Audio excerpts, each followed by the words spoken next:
जय हिंद बच्चों, good morning, good afternoon and very very good evening. आपका हमारे इस चैनल में एक बार फिर से स्वागत है। और आज आप लोगों के लिए हम लेकर आए हैं सेल ऑर्गेनेल्स। जैसा कि बच्चा हम लोग अभी तक सेल का इंट्रोडक्शन पढ़ चुके हैं, सेल का कंपोनेंट्स पढ़ चुके हैं। सेल के कंपोनेंट्स में हम लोग पूरा का पूरा डिटेल चर्चा कर चुके हैं। जैसे में हम लोग पढ़ चुके हैं न्यूक्लियस के बारे में, साइटोप्लाज्म के बारे में, सेल वॉल के बारे में, सेल मेम्ब्रेन के बारे में, यूकार्योटिक सेल क्या होता है, प्रोकार्योटिक सेल क्या होता है, यूनिसेलुलर क्या होता है एंड मल्टी सेलुलर जो होता है वो क्या होता है। तो पूरा का पूरा यहाँ तक हम लोग सेल का कंपोनेंट जो है वो अभी तक हम लोग खत्म कर चुके हैं। तो अब यहाँ से हम लोग शुरू करेंगे सेल ऑर्गेनेल्स। क्या होता है सर सेल ऑर्गेनेल्स? आपको इससे पिछले वीडियो में हम लोग बात किए थे साइटोप्लाज्म के बारे में कि साइटोप्लाज्म जो होता है वो क्या होता है। तो बच्चा साइटोप्लाज्म के बारे में आप लोगों को ये बताया गया था कि साइटोप्लाज्म जो होता है वो सेल के अंदर एक फ्लूइड लाइक क्या होता है बच्चा, स्ट्रक्चर होता है ना। और उस फ्लूइड लाइक स्ट्रक्चर को हम लोग क्या बोलते हैं, साइटोप्लाज्म उसका नाम देते थे, है ना। तो देखते हैं थोड़ा सा साइटोप्लाज्म क्या था जैसे, और इसी से आप सेल ऑर्गेनेल्स भी आप क्या कर सकते हो, समझ सकते हो। जैसे बच्चा यहाँ पे अगर बात करते हैं, ये क्या हो गया, सेल हो गया, है ना। सेल में आपको बताए थे कि इसको हम लोग क्या बोलते हैं, सेल मेम्ब्रेन बोलते हैं, है ना। यहाँ पे इसके सेंटर में क्या रहता था, न्यूक्लियस रहता था, ठीक है, न्यूक्लियस रहता था यहाँ पे। और आपको बताया गया था सेल मेम्ब्रेन टू न्यूक्लियस, है ना, इसके बीच का जो क्या होगा बच्चा, जो भी डिस्टेंस होता है उसको हम लोग क्या बोलते थे, साइटोप्लाज्म। तो बच्चा अब ये बोलोगे कि सर ये बात आप तो पिछले वीडियो में बता चुके हैं, फिर यहाँ पे क्यों बता रहे? तो आज हम लोग स्टार्ट कर रहे हैं क्या, सेल ऑर्गेनेल्स, है ना, सेल ऑर्गेनेल्स। अब ये बताइए सेल ऑर्गेनेल्स के लिए ये हम साइटोप्लाज्म आपको पता है, क्योंकि जितने भी जो सेल के ऑर्गेनेल्स जो होते हैं बच्चा, वो सारे के सारे वो कहाँ पे होता है, साइटोप्लाज्म में वो क्या होता है, डिस्ट्रीब्यूटेड होता है। कहाँ पे डिस्ट्रीब्यूटेड होगा बच्चा, अगर बात करते हैं सेल ऑर्गेनेल्स का, तो सेल ऑर्गेनेल्स जो डिस्ट्रीब्यूटेड जो होता है वो कहाँ पे होगा, तो सेल ऑर्गेनेल्स डिस्ट्रीब्यूटेड जो होता है वो आपका होता है cytoplasm, such as mitochondria, lysosome, ribosome, endoplasmic reticulum, सारे के सारे जो होंगे वो साइटोप्लाज्म में क्या होता है, डिस्ट्रीब्यूटेड होता है। तो आइए हम लोग जिक्र करते हैं सेल ऑर्गेनेल्स में सबसे पहला सेल का जिक्र करेंगे, और वो ऑर्गेनेल्स का जिक्र करेंगे, और वो ऑर्गेनेल्स जो होगा वो माइटोकॉन्ड्रिया के बारे में हम लोग पढ़ेंगे। फर्स्ट ऑर्गेनेल्स माइटोकॉन्ड्रिया, और बारी बारी से सभी ऑर्गेनेल्स का हम लोग चर्चा करेंगे। तो कॉपी और कलम आप निकाल ले, नोट्स बनाएं, एक एक बात को ध्यान से समझे, कॉपी में नोट करते जाए। तो हेडिंग लगाएंगे आप क्या, माइटोकॉन्ड्रिया, है ना, माइटोकॉन्ड्रिया। सबसे पहले बच्चा माइटोकॉन्ड्रिया का हम लोग थोड़ा क्या करेंगे, ओवरव्यू लेंगे। क्या है माइटोकॉन्ड्रिया का ओवरव्यू, और माइटोकॉन्ड्रिया का इमेज आपको बनते जाएगा, ठीक है, बोर्ड पे। मेरा लेक्चर और जो इमेज बनेगा वो दोनों को देखते रहना है, कहाँ का बात कहाँ पे हो रहा है। थोड़ा सा आप इमेज देखोगे तो आपको और भी अच्छे से समझ में आएंगे, इसलिए आपका इमेज हो सकता है यहाँ पे या यहाँ पे आपका बनते जाएंगे। उस इमेज में आप देखोगे कि क्या क्या होता है। जैसे अगर माइटोकॉन्ड्रिया की अगर हम बात करते हैं, है ना, तो जैसे मान लीजिए ये सेल, ठीक है, सेल में यहाँ पे हम लेते हैं माइटोकॉन्ड्रिया, ठीक है, यहाँ पे क्या करते हैं, लेते हैं माइटोकॉन्ड्रिया, और इस माइटोकॉन्ड्रिया को हम क्या करते हैं, बाहर निकालते हैं। ठीक है, इस माइटोकॉन्ड्रिया को क्या कर दिया बच्चा, बाहर निकाल दिया। तो माइटोकॉन्ड्रिया की अगर बच्चा बात करते हैं तो सबसे पहले ये आप जानोगे माइटोकॉन्ड्रिया के बारे में कि माइटोकॉन्ड्रिया पहले एक सेल ऑर्गेनेल्स नहीं था, यानी कि वो सेल का ऑर्गेनेल्स नहीं था, है ना। पहले माइटोकॉन्ड्रिया खुद एक सेल हुआ करता था, है ना। माइटोकॉन्ड्रिया पहले खुद एक सेल हुआ करता था। अब आप बोलोगे कि सर आप ये क्या बता दिए कि माइटोकॉन्ड्रिया सेल है, ये तो ऑर्गेनेल्स है। बट हमारे अर्थ पे जब लाइफ स्टार्ट हुआ था, है ना, तो उस समय माइटोकॉन्ड्रिया एज अ सेल था। वो धीरे धीरे बाद में वो क्या है कि सेल में ऐड हुआ, और ऐड होने के बाद, है ना, वो क्या बच्चा बना, एक ऑर्गेनेल्स बना। अब देखो ये ऑर्गेनेल्स, इसको कैसे, सॉरी, इसको सेल आप कैसे बोल सकते हैं बच्चा। माइटोकॉन्ड्रिया का अपना डीएनए होता है, माइटोकॉन्ड्रिया का अपना राइबोसोम होता है, यानी इसके पास बच्चा क्या है, अपना डीएनए है और क्या है, अपना राइबोसोम है। तो आप बोल सकते हो कि अब देखो इसका कुछ आइडेंटिटी है, पहचान है अपना। और डीएनए के बारे में तो आप जानते हैं कि डीएनए जो होता है वो जेनेटिक मटेरियल होता है, डीएनए जो होता है वो एक आइडेंटिटी होता है, पहचान होता है अपना, है ना।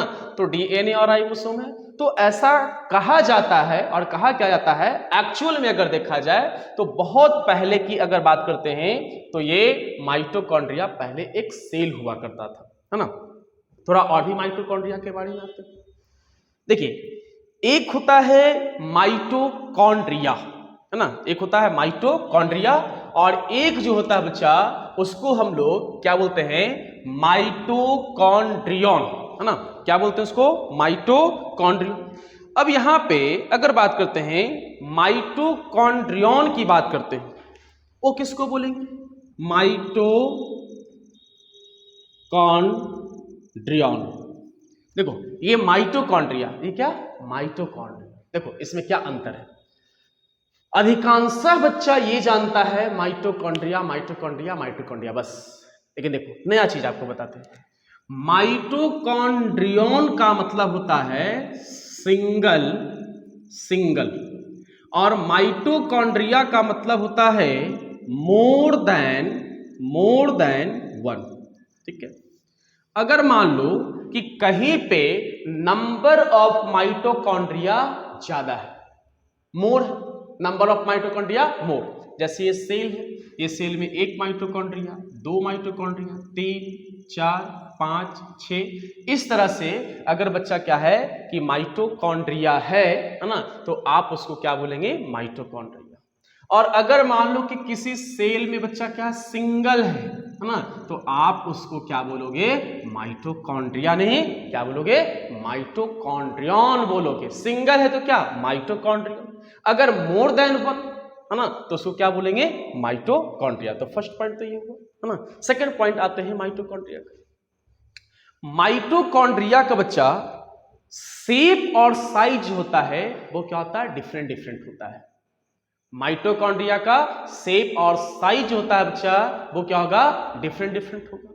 जैसे कुछ माइटोकॉन्ड्रिया की अगर हम बात करते हैं, कुछ माइटोकॉन्ड्रिया की अगर हम बात करते हैं तो वो आपका क्या होगा, सिलेंड्रिकल होगा। कुछ जो होगा वो आपका रॉड शेप का होगा। यानी कि माइटोकॉन्ड्रिया का जो साइज जो होता है, सॉरी शेप जो होता है वो क्या होगा, डिफरेंट डिफरेंट होगा। एंड उसका साइज जो होगा वो क्या होगा कि अलग अलग होगा।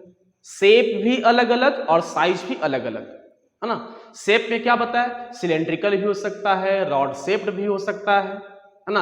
और साइज की बात करते हैं तो माइटोकॉन्ड्रिया का जो साइज होता है बच्चा वो आपका 0.2 mm टू 2 mm, है ना। क्या लिखोगे, इसका साइज की बात करते हैं 0.2 mm टू 2 mm, यानी कि 0.2 से 2 mm तक माइटोकॉन्ड्रिया का क्या हो सकता है बच्चा, साइज हो सकता है। माइटोकॉन्ड्रिया की अगर बात करते हैं तो माइटोकॉन्ड्रिया डिस्ट्रीब्यूटेड कहां पे होगा? साइटोप्लाज्म में। जैसे मान लो ये सेल है, सेल का ये न्यूक्लियस है, ये साइटोप्लाज्म। तो जितने भी माइटोकॉन्ड्रिया की अगर बात करते हैं तो सारे के सारे माइटोकॉन्ड्रिया जो होता है वो डिस्ट्रीब्यूटेड जो होता है वो बच्चा कहां पे होगा? तो साइटोप्लाज्म में होगा। इसके बाद बच्चा माइटोकॉन्ड्रिया जो होता है वो डबल मेम्ब्रेन का बना होता है ना। माइटोकॉन्ड्रिया जो होता है बना नहीं होता, सॉरी, माइटोकॉन्ड्रिया जो होता है वो डबल मेम्ब्रेन से वो क्या होता है? कवर्ड होता है। एक जो होता है बच्चा आउटर लेयर होता है, एक जो होता है इनर लेयर होता है। आउटर लेयर की बात करते हैं पोरस होता है। इनर लेयर जो होता है, इनर लेयर की बात करते हैं उसका वॉल्यूम जो होता है वो आउटर लेयर के कंपेयर में वो क्या होता है? ज्यादा होता है ना। आपको इमेज में आपको दिखेगा, है ना, इमेज में आपको ये दिखेगा कि अगर मान लेते हैं कि माइटोकॉन्ड्रिया ये है, ठीक है, माइटोकॉन्ड्रिया इसका एक यहां पे ये क्या हो गया? आउटर लेयर हो गया बच्चा, ठीक है, क्या हो गया? Outer layer. ये वाला जो है वो क्या है? इनर लेयर हो गया, ठीक है, इनर, आउटर लेयर और इनर लेयर। आउटर लेयर जो होगा वो क्या होगा? पोरस होगा। इस तरह से वो बच्चा क्या होगा? पोरस होगा। और इनर लेयर की बात करते हैं, ये इनर लेयर ये एक्चुअल में ऐसा नहीं होता है ना बच्चा, ये एक्चुअल में ऐसा नहीं होता है। ये क्या होता है? फोल्डेड होता है। इनर लेयर की अगर बात करते हैं तो इनर लेयर जो बच्चा होता है वो क्या होता है? फोल्डेड होता है। अभी बताओ कि अगर हम इनर लेयर को अगर बाहर निकालते हैं और बाहर निकालकर इसको अगर खींचा जाए तो इसका वॉल्यूम जो होगा इसके कंपेयर में ज्यादा होगा कि कम होगा? इसका वॉल्यूम ज्यादा होगा। क्यों बच्चा? क्योंकि ये फोल्डेड है। तो आप ये बोलोगे कि माइटोकॉन्ड्रिया जो होता है वो डबल मेम्ब्रेन से कवर्ड होता है, उसका आउटर लेयर पोरस होता है एंड इनर लेयर की बात करते हैं वो फोल्डेड होता है और उसका वॉल्यूम जो होगा वो क्या होगा बच्चा? ज्यादा होगा। बात समझ में आया? यहाँ पे कुछ और भी हम लोग बात करते हैं माइटोकॉन्ड्रिया। तो बच्चा माइटोकॉन्ड्रिया की बात करते हैं तो आपको अभी कुछ देर पहले बताया गया था कि माइटोकॉन्ड्रिया का अपना डीएनए और माइटोकॉन्ड्रिया की अगर बात करते हैं तो माइटोकॉन्ड्रिया का अपना क्या होता है बच्चा? राइबोसोम होता है। अभी बताओ, आपको तो ये बताया गया होगा what is the function of ribosome? Synthesis of protein. पीछे सब बताए हैं, इसलिए आपको बोलते हैं कि मेरे वीडियो पे आप कंटिन्यू रहें और एक एक बातों को आप समझें। आपको हर जगह यूज होगा और अगर आप कहीं भी कोई चीज अगर आप पढ़ते हैं तो ऐसा लगेगा कि नहीं ये चीज पढ़ा हुआ है। इसलिए बच्चा हम एक एक बात का क्या करते हैं कि जिक्र करते हैं कि आप लोगों को ऐसा लगे कि हाँ यहाँ पे हम पढ़ चुके हैं, ये चीज यूज हो रहा है। तो बच्चा ये कभी ना कभी हम आपको बताएं कि अगर राइबोसोम की अगर बात करते हैं तो राइबोसोम जो होता है उसका फंक्शन क्या होता है? ये करता है प्रोटीन का सिंथेसिस, यानी कि प्रोटीन बनाता है। तो माइटोकॉन्ड्रिया के पास क्या होता है कि अपना राइबोसोम होता है। और बताओ कि माइटोकॉन्ड्रिया का अपना जब राइबोसोम होगा तो माइटोकॉन्ड्रिया के अंदर क्या बन रहा है? प्रोटीन बन रहा है।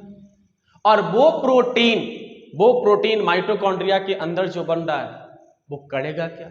कुछ स्पेसिफिक फंक्शन करेगा, सीधी सी बात है ना। तो आप ये बोल सकते हो बच्चा कि माइटोकॉन्ड्रिया का अपना डीएनए और क्या होता है बच्चा? आरएनए होता है। इसके बाद थोड़ा हम माइटोकॉन्ड्रिया का और अगर बात करें तो माइटोकॉन्ड्रिया जो होता है बच्चा वो क्या करता है? सेलुलर रेस्पिरेशन करता है। And most important point of mitochondria, यानी कि माइटोकॉन्ड्रिया का ये इंपॉर्टेंट पॉइंट होता है, वो क्या कर रहा है माइटोकॉन्ड्रिया? ये सेलुलर क्या करता है? रेस्पिरेशन करता है। क्या बच्चा सेलुलर रेस्पिरेशन? यहां पे देखते हैं। जैसे मान लेते हैं यहां पे ही माइटोकॉन्ड्रिया आपका बना हुआ है, ठीक है, माइटोकॉन्ड्रिया यहां पे क्या है? बना हुआ है आपका। तो बच्चा यहां पे माइटोकॉन्ड्रिया बना हुआ है, ये क्या कर रहा है? ये बच्चा कर रहा है सेलुलर रेस्पिरेशन कर रहा है। And what is cellular respiration sir, है ना।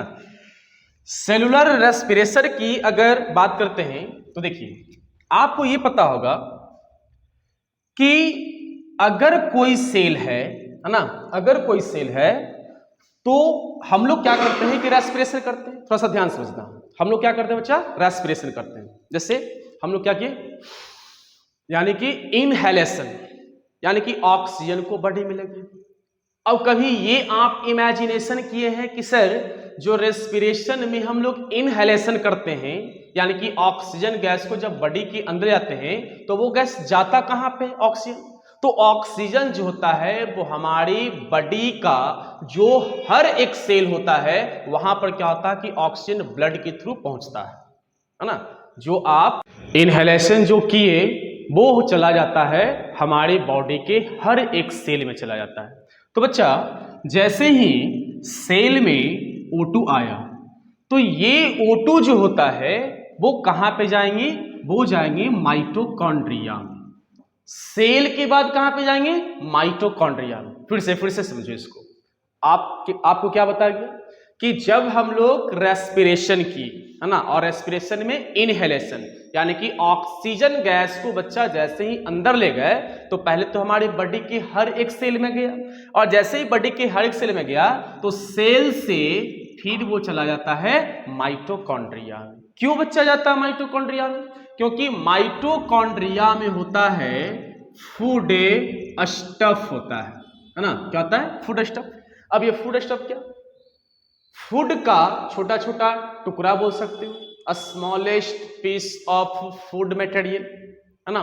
अब यहां पे जैसे ही फूड स्टफ जो होता है ना, ऑक्सीजन उसको क्या करता है, ऑक्सीडाइज करता है। क्या करेगा बच्चा, ऑक्सीजन जो होता है उसको ऑक्सीडाइज करता है, और यहां पे कुछ क्या होता है कि एंजाइम्स होता है। ये फूड स्टफ को O2 जो होता है ऑक्सीडेशन करता है, प्रेजेंट ऑफ एंजाइम्स, यानी कि एंजाइम्स की प्रेजेंटेशन में, और यहां पे बनाएगा क्या बच्चा, CO2 प्लस H2O और प्लस क्या करता है, एनर्जी बनाता है ना, एनर्जी देता है। तो आप क्या बोल सकते हो बच्चा कि माइटोकॉन्ड्रिया की अगर बात करें, है ना, क्या करें, माइटोकॉन्ड्रिया की बात करते हैं, ये क्या करता है, सेलुलर रेस्पिरेशन करता है। सेलुलर रेस्पिरेशन में क्या, वो क्या करेगा, सबसे पहले ऑक्सीजन आएगा सेल में, सेल से माइटोकॉन्ड्रिया में, माइटोकॉन्ड्रिया में जो फूड स्टफ होता है O2 क्या करेगा, O2 जो होता है इस फूड स्टफ को क्या करता है कि इसको ऑक्सीडाइज करता है, कुछ एंजाइम्स भी प्रेजेंट होता है, और ऑक्सीडाइज करके CO2 H2O और प्लस एनर्जी में क्या करता है, ब्रेक कर देता है। इसको क्या बोलेंगे, सेलुलर रेस्पिरेशन। आगे थोड़ा सा, अब जो बच्चा यहां पे जो एनर्जी जो रिलीज हुआ, है ना, तो कहां पे हुआ, माइटोकॉन्ड्रिया में ही एनर्जी क्या है, रिलीज हुआ होगा, माइटोकॉन्ड्रिया में ही एनर्जी रिलीज हुआ होगा। अब ये एनर्जी जो होता है वो एटीपी के फॉर्म में होता है। किसके फॉर्म में होगा, एटीपी के फॉर्म में। And what is ATP, ATP जो होता है एडिनोसाइन ट्राइफॉस्फेट, है ना। और जब कभी क्या होता है कि अगर सेल को एनर्जी का जरूरत पड़ता है तो ये एटीपी क्या होता है कि ब्रेकडाउन करता है, और ब्रेकडाउन करके एनर्जी रिलीज करता है, जिसके कारण सेल में जो सेल ऑर्गेनेल्स होता है वो एक स्पेसिफिक बच्चा क्या करता है, फंक्शन करता है ना। वो क्या करेगा, एक स्पेसिफिक फंक्शन करता है। या बोल सकते हो कि energy is used to form ATP molecules, यानी कि सेल में जो एनर्जी का जो यूज होता है वो किससे होता है, एटीपी के मॉलिक्यूल से होता है ना। इसके बाद बच्चा अगर हम बात करते हैं कि माइटोकॉन्ड्रिया की अगर बात करते हैं तो माइटोकॉन्ड्रिया को बच्चा बोला जाता है पावर हाउस ऑफ सेल, है ना। क्यों बोला जाता है पावर हाउस ऑफ सेल, अब ये बताओ कि सारा एनर्जी जो स्टोर्ड है एक सेल में। इसको एग्जांपल समझो। मान लो कि यहां पे अवेलेबल है, हम अपना एग्जांपल लेते हैं। मान लो कि मेरा एक पैकेट इधर है, एक पैकेट इधर है, एक पैकेट यहाँ है, एक पैकेट यहाँ पे है, कुछ पैकेट पीछे है। एक्चुअल में तो ऐसा है नहीं, बट एग्जांपल समझने के लिए कुछ भी जिससे आपको समझ में आ जाए, है ना। तो मान लो कि 5-6 पैकेट मेरे सेट में क्या है, अवेलेबल है, मौजूद है। मान लो कि इस पैकेट में, ठीक है, इस पैकेट की अगर बात करते हैं तो इस पैकेट में हम 10,000 रुपीज रखे हुए, 10,000 रुपया क्या है कि इस पैकेट में रख दिए। इधर का पैकेट, इधर का पैकेट, इधर का पैकेट, इधर का पैकेट, सब खाली है। क्या है, सब खाली है। अब बताओ, अगर आपसे पूछा जाए कि सर का जो सट है कौन से पैकेट में पैसा ज्यादा है, तो बोलेगो ये पैकेट है ना। सर का सट का कौन सा पैकेट है जो ज्यादा अमीर है, ये वाला, क्योंकि इसमें पैसा है। उसी टाइप से सेल का तो बहुत सारे ऑर्गेनेल्स होते हैं, है ना, बट पावर हाउस कौन कहलाता है सेल का, वो कहलाता है माइटोकॉन्ड्रिया। क्यों, क्योंकि माइटोकॉन्ड्रिया ही एक वो ऑर्गन है जिसमें एनर्जी जो होता है एटीपी के फॉर्म में बच्चा स्टोर्ड होता है। इसलिए आप क्या बोल सकते हैं, माइटोकॉन्ड्रिया को सेल का पावर हाउस बोल सकते हैं, है ना। तो ये बच्चा हो गया आपका माइटोकॉन्ड्रिया का ओवरव्यू है ना। और अब थोड़ा हम पॉइंट बाय पॉइंट आते हैं। ऐसे तो पूरा का पूरा माइटोकॉन्ड्रिया के बारे में बता दिया, इससे ज्यादा आपका पूछेगा नहीं, है ना। अगर आपको ऐसा लगता है कि सर का वीडियो लंबा जाता है तो आप कमेंट बॉक्स में कमेंट कर सकते हैं कि सर आप लेक्चर देते time he point by point समझाएं। ऐसे मेरा अपना तरीका है कि बच्चा, अगर आपको शुरुआत में कोई भी टॉपिक पढ़ाते हैं और अगर ओवरव्यू अगर आपको क्या करते हैं कि पहले देते हैं और फिर पॉइंट बाय पॉइंट आपको डील कर देते हैं, इससे बेस्ट तरीका कोई नहीं। क्यों, क्योंकि आपको एक बार ओवरव्यू बताया गया और फिर उसके बाद उसके बारे में पूरा डिटेल लिखकर पॉइंट बाय पॉइंट समझाया गया। जैसे आप ये बताइए कि मूवी वगैरह जब क्या होता है कि आप देखते हैं, है ना, तो सबसे पहले उसका ट्रेलर दिखाया जाता है ना, 5 मिनट का, 10 मिनट का, 2 मिनट का, 4 मिनट का, जो भी। और ट्रेलर देख लेते हैं तो उससे पता चल जाता है कि जो ये फिल्म है वो कैसा होगा, है ना, और फिल्म अच्छे से समझ में आता है। उसी टाइप से यहाँ पे आपको हम बताते हैं कि पहले आप ओवरव्यू देखो और ओवरव्यू के बाद आप पॉइंट बाय पॉइंट आप समझोगे तो आपके लिए और अच्छे से समझ में आएगा। तो सबसे पहला माइटोकॉन्ड्रिया की बच्चा अगर बात करते हैं तो आप लिखोगे कि द माइटोकॉन्ड्रिया आर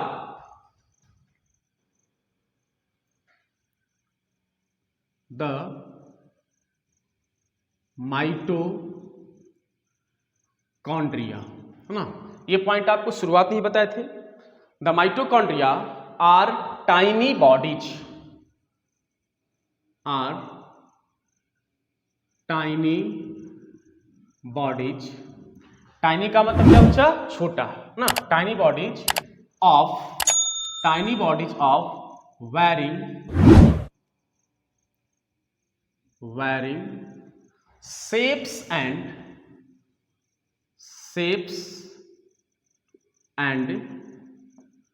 साइज। अब देखो एकदम आसानी से निकलते जाएगा। क्या बोले, the mitochondria are tiny bodies of varying shapes and size.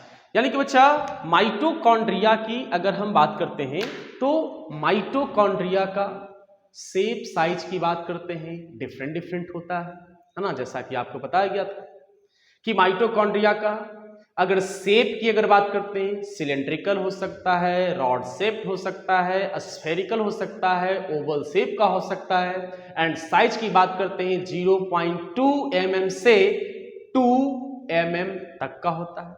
यानी कि 0.5 भी हो सकता है, 0.6 भी हो सकता है, 0.8 भी हो सकता है, 1.5 भी हो सकता है। यानी कि डिफर होगा। सेकंड पॉइंट क्या होगा बच्चा माइटोकॉन्ड्रिया का, माइटोकॉन्ड्रिया के बारे में आपको बताया गया था कि माइटोकॉन्ड्रिया डिस्ट्रीब्यूटेड कहां पे होता है, तो माइटोकॉन्ड्रिया डिस्ट्रीब्यूटेड जो होता है वो साइटोप्लाज्म में होता है। तो सेकंड पॉइंट आप लिखोगे कि माइटोकॉन्ड्रिया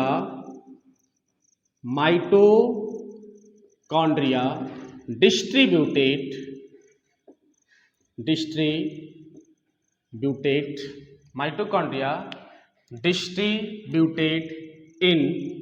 इन साइटोप्लाज्म। नो डाउट बच्चा, यानी कि माइटोकॉन्ड्रिया जो डिस्ट्रीब्यूटेड होगा वो कहां पे होगा, साइटोप्लाज्म में होगा। नेक्स्ट पॉइंट क्या बताया गया था आपको, माइटोकॉन्ड्रिया जो होता है वो सिंगल मेम्ब्रेन का होता है, डबल मेम्ब्रेन का, double membrane, outer membrane and inner membrane. Outer membrane porous, inner membrane folded, है ना। तो नेक्स्ट पॉइंट आप लिखोगे कि each mitochondria is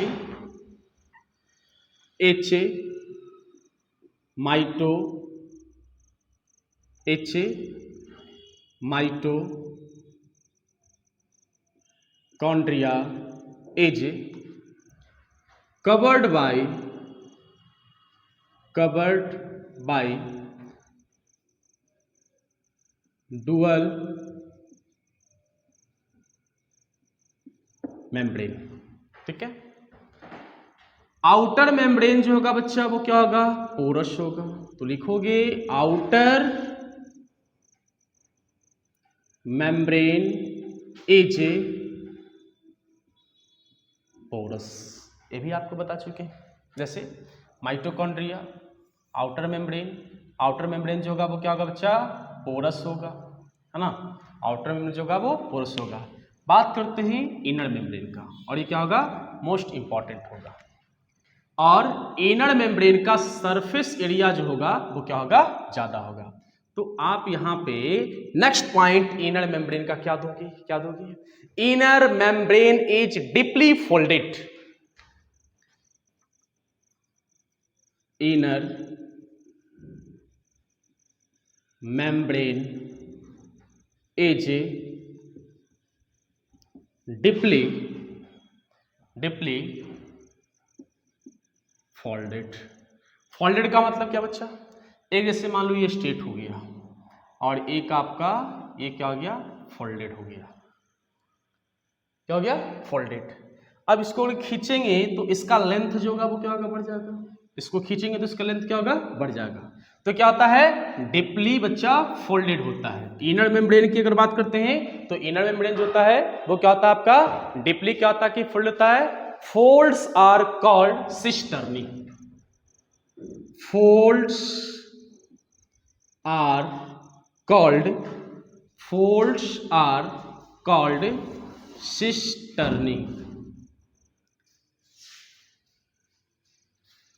सिस्टर्नी।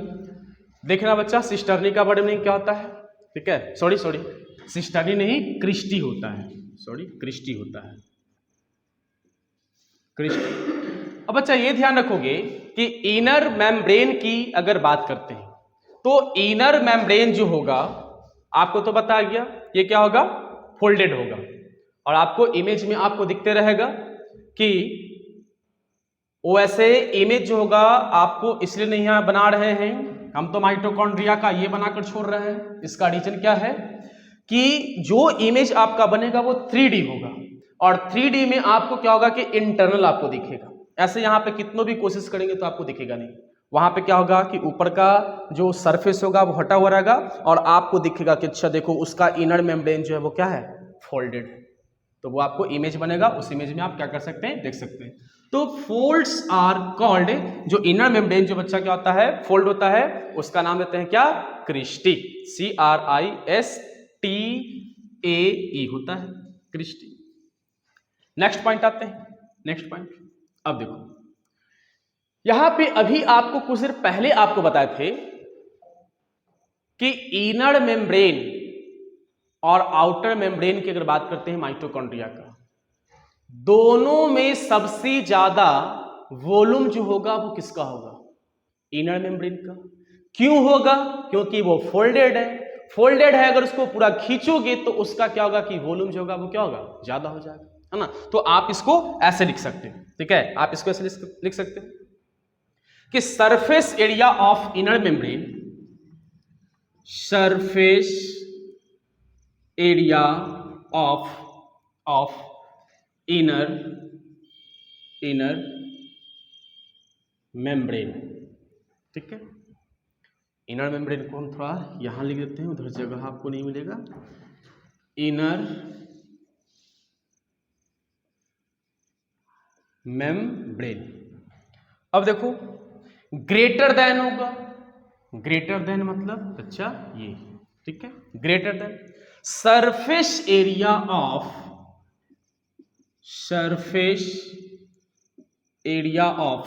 क्या जगह आउटर मेम्ब्रेन, ठीक है, आउटर मेम्ब्रेन। क्यों होता है वो आपको पूरा का पूरा क्लियर कर चुके हैं। क्योंकि अगर इनर मेम्ब्रेन की बात करते हैं तो इनर मेम्ब्रेन का सरफेस एरिया जो होता है वो आउटर मेम्ब्रेन के सरफेस एरिया से क्या होगा, ज्यादा होगा। क्यों? क्योंकि ये फोल्डेड होता है। ये बात को क्या करना, ध्यान रखना, क्या होता है, फोल्डेड। और फोल्डेड को जब क्या करेंगे, खींचेंगे, उसका वॉल्यूम जो होगा वो क्या होगा, ज्यादा हो जाएगा। जैसे इसको ऐसे समझो, मान लो कि बच्चा एक लाइन ये है, एक लाइन ये, ठीक है, और यहीं पे क्या करते हैं, लाइन बनाते हैं, बट ये लाइन जो है वो क्या है, फोल्डेड है, ठीक है। अब लग रहा है कि दोनों का लेंथ एक है, बट एक्चुअल में ऐसा तो नहीं है। अगर इसको खींचेंगे तो इसका लेंथ ये हो सकता है। तो यहां से आप समझ गए होंगे कि इनर मेम्ब्रेन की बच्चा बात करते हैं माइटोकॉन्ड्रिया का, वो क्या कहलाएगा, क्रिस्टी कहलाता है ना। और उसका सरफेस एरिया की बच्चा अगर बात करते हैं तो उसका सरफेस एरिया जो होता है वो आउटर मेम्ब्रेन के सरफेस एरिया से क्या होता है, ज्यादा होता है, ठीक है। इसके बाद नेक्स्ट पॉइंट की अगर बात करते हैं, नेक्स्ट पॉइंट का, तो ये भी आपको बता गया है। दे हैव देयर, दे दिख रहा होगा आपको, they have their own DNA and ribosome. ये भी बच्चा आपको बताया हुआ है ना, कि माइटोकॉन्ड्रिया की अगर बात करते हैं तो माइटोकॉन्ड्रिया का अपना डीएनए होता है और ये पहचान है। ये आपको 9th के बुक में आपको नहीं मिलेगा। डीएनए जो होता है वो माइटोकॉन्ड्रिया में होता है, और आपको पहले बताया गया कि माइटोकॉन्ड्रिया बहुत पहले की बात करते हैं, जब हमारा अर्थ पे लाइफ आया था उस समय जब माइटोकॉन्ड्रिया बना था, तो माइटोकॉन्ड्रिया जो था वो क्या था, एक सेल था, है ना। बट जैसे जैसे इवोल्यूशन हुआ वो माइटोकॉन्ड्रिया कन्वर्ट हो गया किसमें, ऑर्गेनेल्स में, है ना। तो माइटोकॉन्ड्रिया का ये पहचान है, देखो ये प्रूफ है कि अपना डीएनए और अपना क्या है, राइबोसोम। यानी कि कोई जमाना भी था, है ना, कि ये माइटोकॉन्ड्रिया क्या हुआ करता था, सेल हुआ करता था। तो माइटोकॉन्ड्रिया के पास अपना क्या होगा, डीएनए होगा और राइबोसोम होगा। और ये डीएनए बच्चा क्या, सॉरी, ये राइबोसोम क्या करेगा, ये राइबोसोम जो है वो प्रोटीन का सिंथेसिस करेगा, और प्रोटीन जब माइटोकॉन्ड्रिया में आएगा स्पेसिफिक वो फंक्शन करेगा। बात समझ में आ रहा है। नेक्स्ट पॉइंट ऑफ माइटोकॉन्ड्रिया दिख रहा होगा आपको नीचे, फिर हम ऊपर आएंगे। इसके बाद नेक्स्ट पॉइंट है synthesis their own protein. Synthesis own, बात आ गया, देयर प्रोटीन क्या करेगा, राइबोसोम प्रोटीन का क्या करेगा बच्चा, सिंथेसिस करेगा। बात समझ में आ रहा है। थोड़ा और आते हैं आगे, ऊपर वाले को मिटाते हैं, ऊपर वाले को मिटाते हैं, एक एक पॉइंट को आप क्या करेंगे, देखते रहेंगे। और देखिए यहां पे एक बात बताते हैं कि लगभग ये माइटोकॉन्ड्रिया के बारे में बताया, ठीक है, माइटोकॉन्ड्रिया के बारे में। और अब हम आएंगे माइटोकॉन्ड्रिया का फंक्शन। तो माइटोकॉन्ड्रिया का ये इतना आपको बताया गया कि माइटोकॉन्ड्रिया क्या है, माइटोकॉन्ड्रिया का शेप साइज क्या है, माइटोकॉन्ड्रिया का मेम्ब्रेन क्या है, माइटोकॉन्ड्रिया का अपना डीएनए होता है, माइटोकॉन्ड्रिया का अपना राइबोसोम होता है बच्चा, है ना। तो ये सब चीज आपको माइटोकॉन्ड्रिया के बारे में पूरा का पूरा बता दिया। तो आप इसका नोट्स बनाओ, आप इसका स्क्रीनशॉट ले सकते हो। इसके बाद हम आते हैं फंक्शन पे कि माइटोकॉन्ड्रिया जो होता है वो क्या फंक्शन करेगा बच्चा, ठीक है। माइटोकॉन्ड्रिया, अब ये बताओ कि जब ये ऑर्गेनेल्स है तो सेल में रहकर एक तो फंक्शन करेगा। जी सर, बिल्कुल सही बात है, फंक्शन तो करेगा। अब ये बताओ कि तुम्हारा जो बॉडी है तो तुम्हारे बॉडी में भी बहुत सारे ऑर्गेन है, जैसे हार्ट है, लंग्स है, किडनी है ना, बहुत सारे ऑर्गेन है। अब ये बताओ कि सारे ऑर्गेन का फंक्शन होता है कि नहीं होता है? सबका एक क्या होता है, अलग अलग फंक्शन होता है। तो अब यहाँ पे बच्चा सबसे पहले माइटोकॉन्ड्रिया का बात करेंगे फंक्शन के बारे में। सबसे पहले क्या फंक्शन ही जिक्र करेंगे। तो यहाँ पे इसका फंक्शन की अगर बात करते हैं, है ना, तो आपको यही बताया गया था कि बेसिक में सारा चीज बताया हुआ रहता है और अब आपको सिर्फ पॉइंट बाय पॉइंट समझाना है। तो माइटोकॉन्ड्रिया को सेल का पावर हाउस भी बोलते हैं, और क्यों बोलते हैं, क्यों बोलते हैं ये आपको बता दिया गया है। क्योंकि जितना भी एनर्जी जो ऑक्सीडाइज्ड जो होता है वो कहां पे स्टोर होता है, वो होता है सेल में। तो आप लिख सकते हो कि mitochondria is power house of cell. Mitochondria is power house of cell. अब अच्छा, माइटोकॉन्ड्रिया को पावर हाउस ऑफ सेल क्यों बोलते हैं? This is mitochondria. माइटोकॉन्ड्रिया बताए थे क्या होता है, फूड स्टफ होता है बच्चा। फिर क्या करता है, सेलुलर रेस्पिरेशन करता है, यानी कि जो हम लोग इनहेलेशन के थ्रू जो ऑक्सीजन लेते हैं, ये ऑक्सीजन क्या करता है, इस फूड स्टफ को ऑक्सीडाइज करता है। ऑक्सीडाइज करके यहाँ से क्या होता है कि एनर्जी रिलीज होता है, और ये एनर्जी यहीं पे क्या होता है कि स्टोर होता है, और जहां पे स्टोर रहेगा उसको क्या बोलेंगे, पावर हाउस। और अभी अभी एग्जाम्पल आपको बताए थे अपने सट के पैकेट के द्वारा आपको क्या किया गया था, बतलाया गया था। तो इसलिए आप लिख सकते हो mitochondria is power house of क्या, सेल बोल सकते हैं, है ना।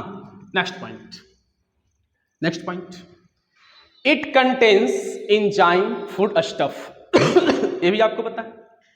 देखो जैसे यहाँ पे क्या है, मान लो आपका फूड स्टफ है, ठीक है, फूड स्टफ है बच्चा, और फूड स्टफ मतलब बता चुके हैं, जो आपने भोजन किया, फूड ले गए आप अंदर, तो उसका डाइजेशन भी होता है। इतना तो जानता होगा कि भोजन पचता उसका भी। तो भोजन जब डाइजेस्ट हुआ तो वो एकदम मॉलिक्यूल के फॉर्म में क्या हो गया, डिवाइड हो गया।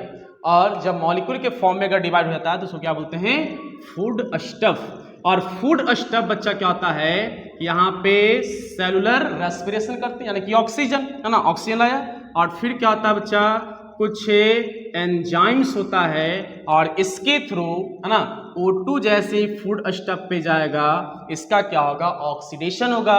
और जैसे ही बच्चा ऑक्सीडेशन होगा तो CO2 प्लस H2O और प्लस क्या करता है बच्चा, एनर्जी रिलीज करता है। ये प्रोसेस कहां पे होता है, ये प्रोसेस होगा माइटोकॉन्ड्रिया के अंदर। कहां पे होगा, माइटोकॉन्ड्रिया के अंदर। अब देखो एनर्जी रिलीज कहां पे होगा, माइटोकॉन्ड्रिया के अंदर, तो इसलिए तो इसको क्या बोलेंगे, पावर हाउस, इसका क्या करते हैं, नाम देते हैं। एंड नेक्स्ट फंक्शन बच्चा क्या होगा, ठीक है, नेक्स्ट फंक्शन एनर्जी एज। ये बताओ एनर्जी रिलीज कब होगा एनर्जी रिलीज, जब क्या होगा, फूड स्टफ का ऑक्सीडेशन होगा। फूड स्टफ का क्या होगा, ऑक्सीडेशन होगा, तो एनर्जी क्या होगा, रिलीज होगा। तो आप बोल सकते हो, ठीक है, energy is released, energy is released during oxidation. बच्चा यहां पे माइटोकॉन्ड्रिया की अगर बात करते हैं, माइटोकॉन्ड्रिया में एनर्जी रिलीज होगा, वो कब होगा, जब क्या होगा, ऑक्सीडेशन होगा। यानी कि सीधी बात, माइटोकॉन्ड्रिया में एनर्जी कब आएगा, जब क्या होगा, ऑक्सीडेशन होगा। एंड नेक्स्ट पॉइंट की बच्चा अगर बात करते हैं, नेक्स्ट पॉइंट की बात करते हैं, तो आपको बताया गया था एटीपी के बारे में। अब देखो, मान लो कि हम पैसा ज़्यादा कमा लिए, ठीक है, पैसा ज़्यादा कमा लिए। अब पैसा को पैकेट में रखेंगे, इधर रखेंगे तो बहुत सारा भाई समय खराब है। अगर कोई जान गया पहचान गया किसके पास पैकेट में बहुत ज़्यादा पैसा है तो हमको घर भी जाने नहीं देंगे। तो इसलिए पैसा को हम क्या करेंगे कि बैंक में डाल देंगे, जब जरूरत होगा तब क्या करेंगे, निकाल लेंगे। तो उसी तरह से जब क्या होता है कि एनर्जी जब रिलीज होता है ऑक्सीडेशन के टाइम में, तो वो एनर्जी जो होता है वो एटीपी के फॉर्म में क्या होता है, स्टोर होता है। तो आप बोल सकते हो, लिख सकते हो, energy is used to,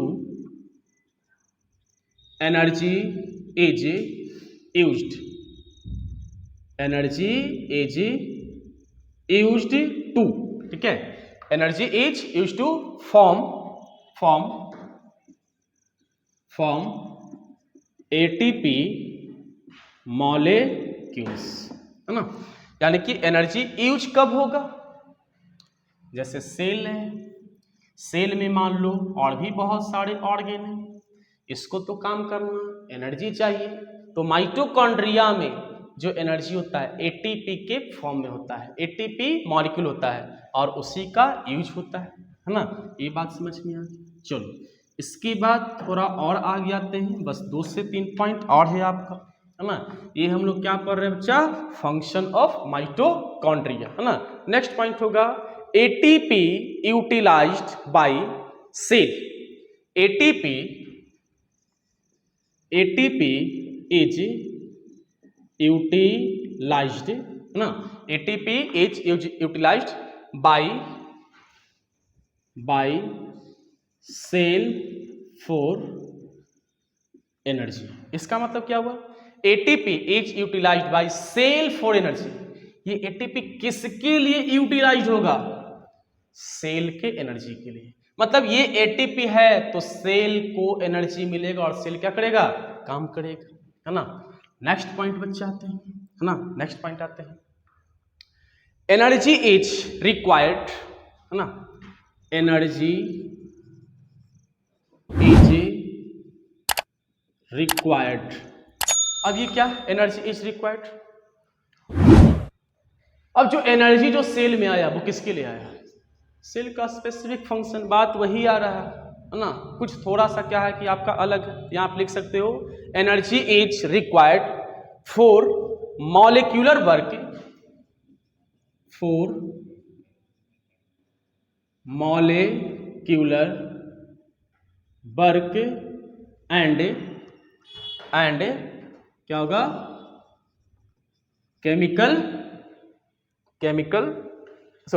making chemical, यहां आप लिख सकते हो मेकिंग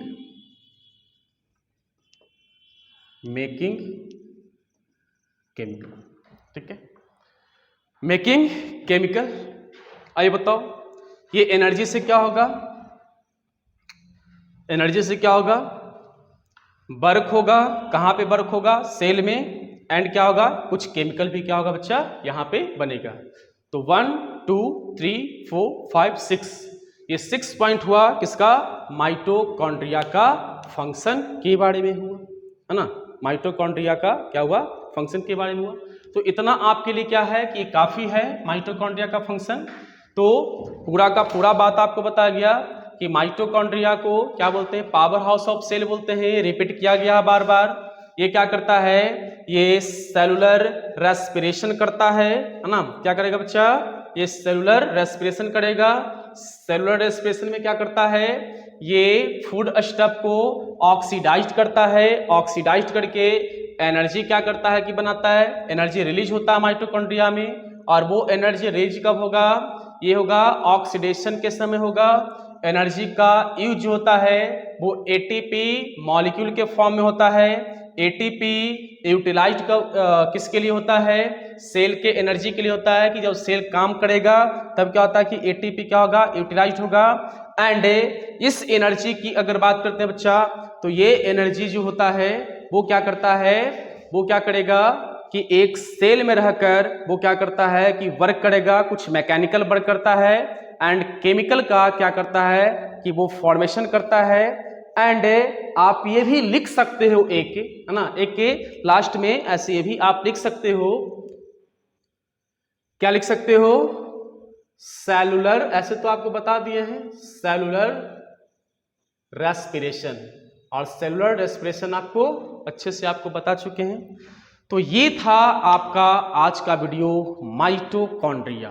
तो बच्चा थोड़ा सा तो ये आपका वीडियो का लेंथ तो बढ़ा गया होगा, लेकिन हमारा टारगेट एक ही रहता है कि आपको पूरे तरीके से दिमाग में अटाना, एक भी चीज आपके लिए छूटना नहीं चाहिए। थोड़ा सा लॉन्ग जाएगा, और वीडियो बनाने का मेरा प्रोसेस रहता है, सबसे पहले पूरा का पूरा हम उसके लिए ओवरव्यू देते हैं, ओवरव्यू के बाद फिर हम आते हैं पॉइंट बाय पॉइंट।